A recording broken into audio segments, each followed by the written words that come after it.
The wind came screaming off the hills, tearing through Riverbend Creek like a pack of starving wolves. It howled across the rooftops, rattled the shutters on the one-room schoolhouse, and slipped icy fingers beneath the doorframe where Miss Eliza Carrington stood coatless, breath visible, eyes scanning the empty road.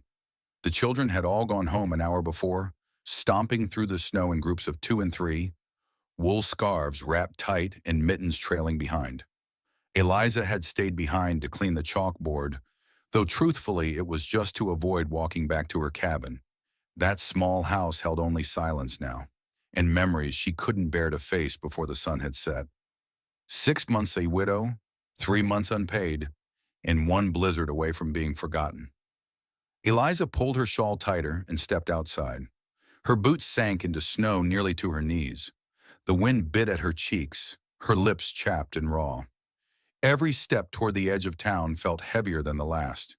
The lantern she carried flickered in protest, casting long, wavering shadows across the snow-covered ground.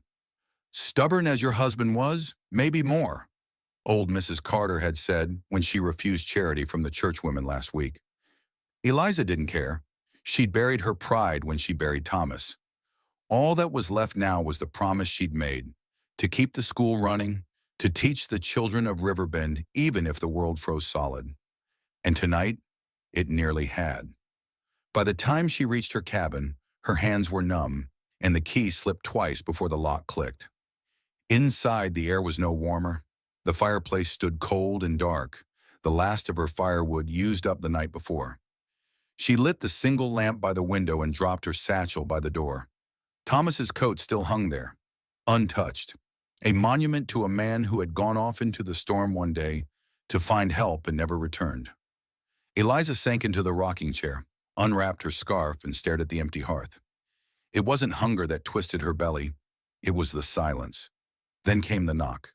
She started, breath catching in her throat. A single, firm knock on her door in the middle of a snowstorm. "Miss Carrington?" A deep voice called through the wood. She stood slowly, fingers brushing the pistol on the mantel. "Who is it?" Calder Rourke, from South Ridge. Eliza hesitated. She knew the name. Everyone did. Owner of Rourke Cattle Company, war veteran, lived alone in the hills with more horses than friends. He'd been in town last month, speaking at the church about trail routes and barbed wire conflicts. Cold-eyed, straight-backed, trouble. "What do you want?" "Firewood," he said simply, "and a decent meal if you'll have it." Her grip loosened from the pistol. "I haven't got much." He didn't reply. When she opened the door, he stood framed in the storm, hat dusted in snow, coat heavy with ice, one arm cradling a canvas sack of chopped wood. "I heard about your situation," he said. "Didn't come to pity you, just thought maybe we could help each other." Eliza didn't speak, just stepped aside and let him in. He stacked the wood by the hearth without a word, pulled kindling from his pack and knelt, striking a match with practiced ease. The fire caught slowly, glowing soft and orange in the darkness. She stood a few feet away, arms crossed, watching. "You've been watching the schoolhouse," she said flatly. "Every morning this week." Wasn't trying to hide it. "Why?" He didn't look at her. "Wanted to see how long you'd last." Eliza stiffened. "I don't need a savior. I didn't say you did." He looked up then, and in the flickering firelight, his expression softened just a little. "But I know what it is to try and hold the world together with frost in your bones." The silence between them lengthened. The fire crackled, warmer now, casting gold across the bare wooden floor. "Why now?" she asked. "Why come tonight?" He sat back on his heels. "Because there's a storm coming that'll swallow this whole valley if someone doesn't intervene. And because, if you'll let me, I'd rather not see a good woman die for the sake of her pride." Her throat tightened. "You don't know me." "Not yet." Later they ate what little she had left, stale bread and weak broth. Calder didn't complain. He didn't offer to replace it either, just sat by the fire, telling her about cattle trails and wolves in the high hills, about losing a brother to war and a wife to fever. She told him nothing, but still, somehow, he seemed to understand. When he stood to leave, he left half the wood by the hearth and a small parcel on the table flour, coffee, and a small wedge of cheese. "I'll be back," he said at the door, "to check on the children, to see if your pride's thawed any." Eliza didn't answer, but when she closed the door behind him, she realized her hands weren't shaking anymore. Outside, the wind screamed like something dying. Inside, the fire burned warm and steady. And for the first time in weeks, Eliza Carrington let herself hope. The storm had not passed. It had worsened. Snow blew in sideways like daggers, piling high against the schoolhouse walls and burying fences in ghostly drifts. In town, doors stayed bolted, windows shuttered, and no one ventured out unless they had no other choice. Eliza Carrington had no other choice. Each morning, she walked to the schoolhouse with her coat buttoned tight and her scarf wrapped high. Each day, fewer children arrived. By Friday, only 3 of them stood shivering in the yard. Mary Goodwin, whose father had broken his leg in the barn. Paulie Talbot, who wore his brother's hand-me-down boots with paper stuffed in the toes. And little Sadie Flynn, who hadn't spoken since her mother died the month before. Eliza gathered them inside, lit what was left of her kindling, and tried to carry on. She taught arithmetic by candlelight, wrapped Sadie's hands in her own to keep them warm, and read from a battered copy of Little Women as the wind rattled the panes. By noon, the fire had gone out. Her fingers ached with cold. Still, she kept reading. "I've got the key to my castle in the air," she said softly, "but whether I can unlock the door remains to be seen." The words caught in her throat. That's when the door opened again. "School's closed," Calder Rourke announced as he stepped inside, his boots scattering snow across the floorboards. The children stared. Paulie blinked. "Who says?" "I do." Calder removed his hat, flakes dusting the floor. "Storm's turn. This place isn't safe." Eliza rose to her feet slowly. "You can't just barge in and—" "I brought the wagon." He cut her off, eyes hard. "Blankets, hot water, room for 3. Eliza crossed her arms. "You're not taking my students anywhere. I already spoke to their families." He gestured toward the door, his voice calm but firm. "They know. They agreed." The children looked from Eliza to Calder. Paulie had already grabbed his books. Eliza stepped in front of the door. "You should have consulted me." Calder looked down at her. "I did. 3 days ago. You just didn't listen." She felt her pride rise like a storm surge, bitter and cold. "I'm their teacher, and I'm trying to keep them alive." They stared at each other, the children forgotten for a breathless moment. Finally, Eliza stepped aside. Once the children were gone, Calder returned, again uninvited, again unwelcome. He stood in the center of the empty schoolroom, studying the frost crawling up the windows. "You're going to freeze in that cabin." "I'll manage." He turned slowly. "You won't, and you know it." Eliza held his gaze, jaw tight. "Then say what you came to say." Calder crossed the room in 3 long strides and placed a folded paper on her desk. "A contract, room and board.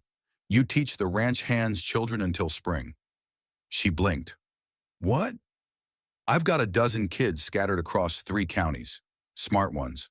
Wild as coyotes. They've been riding hours to reach town, when they can ride at all. I'll build a classroom at the ranch. Heated, dry, safe." Eliza unfolded the page with trembling fingers. His handwriting was neat, bold. The terms were fair, generous even. A place to live, a salary, her own quarters. Her throat burned. "Why me?" "Because you didn't quit," he said simply, "when everyone else would have, and because they trust you." She read the paper again. Calder's voice softened. "I'm not offering charity, Eliza. I'm offering a partnership. Something real, something good." She looked up at him then. Really looked. Beneath the gruff exterior, the hard-set jaw, the cold eyes, was a man who had lived too much, lost too much, and still offered her shelter. It terrified her. "I don't want to owe you." "You won't. I keep my independence." "Of course. And if I choose to leave in the spring, then you leave." Eliza set the contract down. "I'll think about it." Calder nodded, putting his hat back on. "I'll be back in the morning." That night, the wind wailed through the eaves like a living thing. Eliza sat by the fire, the contract in her lap, Charles's coat hanging untouched on the hook by the door. She didn't cry. She hadn't since the funeral. But she stared at the flames and whispered one word into the silence. Please, for warmth, for grace, for a chance she hadn't dared to want. The storm raged on, but morning would come. The snow hadn't let up. It came down in thick curtains, erasing the lines between land and sky, between past and future. But for the first time in weeks, Eliza Carrington was warm. She sat on the edge of a narrow bed tucked into the corner of what had once been the ranch's library. Now it was a makeshift classroom with oil lamps on every wall, a slate board hung between two windows, and 10 small desks built from repurposed crates. Calder's classroom had been promised and delivered in 2 days flat. He was a man of few words, but when he gave one, it seemed to hold weight. Eliza rose and crossed to the fire. The warmth of it wrapped around her like a shawl. A kettle hissed gently on a nearby stove, and the scent of fresh coffee filled the room. She allowed herself a moment to breathe. Then came the sound of hooves. Outside, a wagon clattered into the yard, and seconds later, the door burst open with a gust of snow and laughter. Miss Carrington! 10 children poured inside, shaking snow from their hats and scarves, boots thudding across the wooden floor. They were younger than she expected, ages ranging from 6 to 12, and rougher too. Most wore patched clothes and carried worn slates tucked under their arms, but their eyes sparkled, and they greeted her with a curiosity that had nothing to do with manners and everything to do with wonder. You really a teacher? One boy asked, his cheeks pink from the cold. I am, Eliza replied, brushing snow from his shoulder. Ma says you used to teach in town, a girl chimed in, before the blizzard. I still do, she answered gently, just in a different room. The children clustered together, uncertain of where to sit. Eliza gestured toward the desks. Anywhere you'd like. They filed in noisily, talking, laughing. No fear in them, no sense of the weight she'd carried since Thomas died. It was as if their presence pushed the cold further away. She picked up a piece of chalk. Let's begin. By midday, the classroom was alive. Eliza moved between the desks, answering questions, guiding hands across slates, praising progress. She learned their names, Rosa, Joseph, May, Samuel, and the rest, and saw something in them she hadn't seen in a long time. Hope. They were smart, eager. Some couldn't spell their own names but could list every part of a saddle or count cattle in 3 languages. When she asked them to draw something they loved, one child sketched the ranch house. Another drew a mare with a crooked hoof. Rosa drew a picture of Eliza, standing by the blackboard, a fire glowing behind her. The likeness made her eyes sting. At noon, Calder entered carrying a tray of bread, stew, and mugs of hot milk. The room went silent as the children stood instinctively. He wasn't just the man who ran the ranch. He was a myth to them. Eat, he said simply, setting the tray down. Thank you, Mr. Rourke, Rosa said softly. He nodded once and left as quietly as he'd come. Eliza served the food in silence. The children ate hungrily, and she noticed several of them offering half their bread to others without a word. She didn't eat. Her hunger was of a different kind. That evening, the children were sent home in sleds pulled by sturdy horses. Calder had thought of everything. Eliza remained behind, wiping chalk from her hands when she heard the soft knock at the door. He stepped inside, dusting snow from his coat. You made an impression, he said. They made one, too. Calder watched her for a moment. Then, to her surprise, he stepped forward and placed a wrapped bundle on her desk. A blanket, he said. Wool, hand-stitched. I have one. Now you have 2. Eliza hesitated, then reached out and touched the fabric. It was thick, lined with cotton, and stitched in neat patterns, roses blooming in red thread against deep blue. Your wife? She asked quietly. He nodded. Catherine. She made them the winter before she passed. Eliza's hand stilled. You keep her work in the classroom? She believed in warmth, he said simply, even for strangers. A silence settled between them, comfortable this time, measured. I should go, he said finally. Eliza nodded. Good night, Mr. Rourke. He paused at the door. You can call me Calder. She didn't respond, and he didn't press. But after he left, she folded the blanket around her shoulders and stood near the fire, the scent of smoke and snow mixing with something older. Grief, maybe, or something starting to heal. Later, as she marked papers by lamplight, she found Rosa's drawing again. Eliza surrounded by children, smiling in front of a fire. At the corner, the little girl had written, "Our new teacher. She makes the cold go away." Eliza pressed the page to her chest and closed her eyes. Maybe she could be that person. Maybe, just maybe, she already was. The snow finally stopped. In its place came a brittle, aching cold, the kind that sank into bone and never fully left. The valley was quiet beneath its blanket of white, and the skies were pale blue, sharp as glass. Smoke curled from chimneys. Icicles hung like daggers from every roofline. Inside the library-turned classroom, the children peeled off gloves and scarves with cheerful chatter. Eliza greeted them with a smile and warm mugs of tea, one of Mrs. Chen's additions to the school routine. The fire burned strong. The windows held. For once, everything felt right. But that night, the storm came from within. It started with a cough. Eliza had just finished sweeping when she heard it, harsh and deep, echoing from somewhere near the barn. She stepped outside, scarf pulled tight, and spotted Calder doubled over by the horse trough, one hand gripping the rail. "Mr. Rourke!" she called, voice sharp. He straightened too quickly, breath catching. "Just a cough." "You're bleeding," she said flatly, eyes narrowing as he swiped his sleeve across his mouth. A smear of red stained the wool. Calder winced. "I'm fine." But Eliza was already at his side, guiding him, half pulling him, toward the main house. His body was warm, too warm, feverish. By the time they reached the parlor, he was shaking. "Sit," she ordered. "Don't argue." He didn't. She stoked the fire, fetched a basin, wet cloths, and forced water between his lips. Calder tried to protest, but she gave him the same stare she used on Polly Talbot when he misbehaved. "I've done this before," she said. "My husband, he got sick that last winter. I know what this is." Calder looked at her through fevered eyes. "You never talk about him." "No," she said softly. "I don't." Thomas Carrington had been a quiet man, good with horses, better with silence. When the fever came, it burned fast. 3 days from first cough to last breath. Eliza had spent those days by his side, trying every folk remedy the neighbors whispered about. Onion tea, camphor, boiled vinegar, none of it worked. "I buried him with my own hands," she said now, pressing the cloth to Calder's brow. "The ground was frozen. Took me all night." Calder didn't speak. His eyes fluttered closed. "I swore I'd never care again," Eliza whispered, "because it always ends like that, in fire or frost. Always." He reached up suddenly, grabbing her wrist, not rough, but firm. "I'm not him," he rasped. "I know." And she did, because when she looked at Calder, she didn't see Thomas. She saw a man who had lived through different storms, a man who knew grief the way she knew hunger, always there, never loud. He drifted into sleep.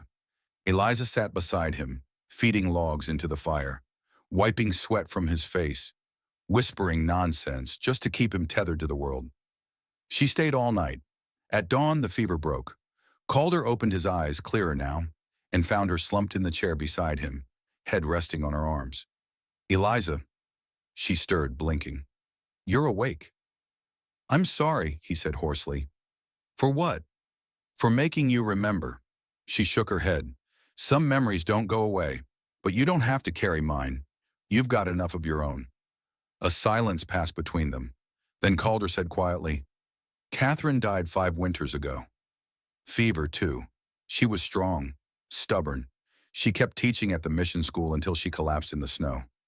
Eliza's breath caught. "I built this school for her," he said, "but I didn't open it. I couldn't." "You did now." "No." He turned to look at her. "You did." That afternoon, the children brought drawings of snowmen and cattle and dreams. Rosa had sketched Eliza again, this time with Calder sitting beside her, a fire glowing between them. She smiled despite herself. Later in her room, she found a parcel wrapped in burlap. New boots, a pair of soft gloves, and a small book of poetry. No note, no signature, but she knew. And in the drawer beside her bed, she placed the book next to Thomas's pocket watch. Not as a replacement, but as a sign of something new. The thaw came slowly. It started with drips from the eaves, the whisper of melting snow sliding off rooftops in the late morning sun. The trails hardened to packed mud, not ice, and with the melt came visitors, curious eyes, wagging tongues. By the time Eliza reached the general store in town, the gossip had outrun her. "Did you hear?" whispered Mrs. Felton behind a barrel of flour. "He's taken her in. That school teacher, living in his house, teaching his children." "She's not his children's mother," snapped Mrs. Weller, folding linens. "And it's indecent. She's still in mourning." "She doesn't wear black anymore." "Well, that says it all." Eliza stood on the other side of the store shelf, her spine straight, hands clenched tight around the strap of her basket. She didn't speak. She didn't need to. Shame burned hot under her skin, not because of the lie, but because part of it was true. She was still his wife, still Thomas's widow. But when she looked at Calder Rourke, she didn't feel like a widow anymore, and that terrified her. When she returned to the ranch, Calder was in the barn, sleeves rolled up, hay clinging to his shirt. He looked up when she entered, eyes immediately narrowing at her flushed cheeks. "What happened?" "Nothing," she said too quickly. He wiped his hands and crossed to her. "Talk." She met his gaze with difficulty. "They're saying things. That I've given up mourning. That I've taken your house and your name without earning either." Calder's jaw tightened. "Then let's give them something proper to talk about." "What?" He reached into his coat pocket and drew out a folded piece of paper. It wasn't a ring. It was a contract. Again. She read it in silence. Her name at the top, his at the bottom. The terms were different now. Marriage, by law, by name, but also by agreement. Her own room, full authority over the school, complete independence outside social appearances, and, most crucially, no obligations beyond what she chose to give. "It'll protect you," Calder said, voice low. "Your reputation, the school, the children." "And you?" she asked. He shrugged. "I've lived under scrutiny since Catherine died. I'm not doing this for me." She hesitated. "You've already given me food, shelter, work," she whispered. "Now you want to give me your name?" "I want to give you a shield," he said. "The world bites hard, Eliza. This'll make it think twice." The marriage was quiet. No guests, no rings. Just Reverend Whitcomb at the ranch house. A Bible between them and Mrs. Chen standing as witness. Eliza wore a simple green dress, the only one not sewn for mourning. Calder looked at her like she was sunlight on snow. They said the vows, signed the papers.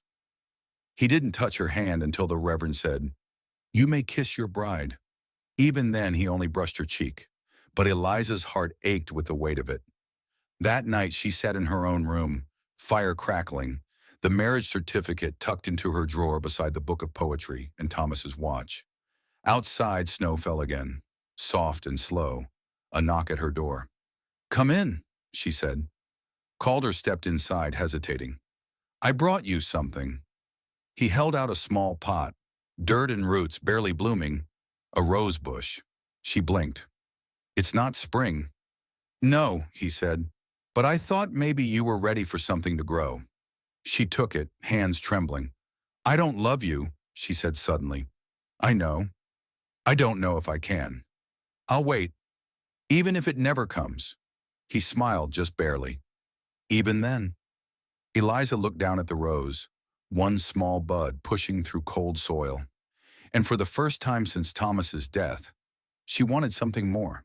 The first crocus pushed through the snow on a Wednesday. Eliza spotted it outside the classroom window, bright purple against the white, trembling but unbroken. She smiled and touched her belly absent-mindedly. The child wasn't due yet, not for another month, but life had a way of arriving early in the valley. The children had noticed her changes long before she'd said a word. Rosa had asked first, of course, eyes wide, voice soft. "Is there a baby in there, Miss Eliza?" And Samuel had followed it with, "Does that mean Mr. Rourke is your real husband now?" Eliza had laughed then, nervous and a little sad. "He always was," she said. "I just didn't know it yet." The day of the bloom, Calder returned from town with 2 crates, one filled with school supplies, the other with spring seedlings. "They're your, Aunt," he said, setting them on the porch. If you want them, I do. He didn't say more, just nodded and turned to feed the horses. But she followed him. Calder. He turned. The sunlight caught in his hair, lighter now than it had been in winter. Softer. She took a breath. I've been sleeping with your name for nearly 2 months now. I think it's time I stop pretending it doesn't matter. His brow furrowed. What are you saying? I'm saying, I love you. Her voice cracked. I didn't think I could. Not after Thomas, but you. Her voice broke entirely. He crossed the space between them, cupped her face in his hands like something sacred. Say it again. I love you, Calder Rourke. His lips found hers, gentle, unsure, and the kiss was nothing like their arrangement. It was everything their silence had been building toward. Months of shared pain, quiet glances, unspoken care. It was a thaw, a bloom. When they broke apart, Eliza leaned her forehead to his chest and laughed softly. And here I thought I was the one teaching the lessons? He chuckled. Guess we're both learning. That night, Calder moved the rose bush into her room. No, their room. It had 3 buds now. One opened under the lamplight, delicate petals curling open to reveal a vibrant red bloom. Catherine grew winter roses, Calder said softly. I thought they were impossible to keep alive. Eliza smiled. Maybe they just needed the right hands. The child came on a warm morning in late April. Rosa ran to fetch the doctor while Mrs. Chen prepared water and blankets. Calder never left Eliza's side. He held her hand through every cry, every breath, every heartbeat. And when their son arrived, red-faced, wailing, full of life, Eliza wept. They named him Thomas James Rourke. Thomas for memory, James for strength, Rourke for home. The first bell of the spring semester rang out over Riverbend a week later. Children flooded back to the schoolhouse, their laughter echoing down the valley. Eliza sat on the porch, baby in her arms, Calder's arm around her shoulders. A new school term, a new life, a new season. She pressed a kiss to their son's forehead and whispered, You were born from winter, but you are made of spring. Calder turned to her, voice low and full. I told you I'd wait. She smiled, and I told you it was worth it. And so, across these unforgiving lands, another tale drifts away with the wind. If this quiet courage, this stubborn heart touched you in any way, leave a like, share your thoughts in the comments, and pass this story on to someone who needs it. Don't forget to subscribe, because out here there are still so many truths left to tell, each one carved from pain, hope, and dust. This is Wild West Stories. Thank you for watching.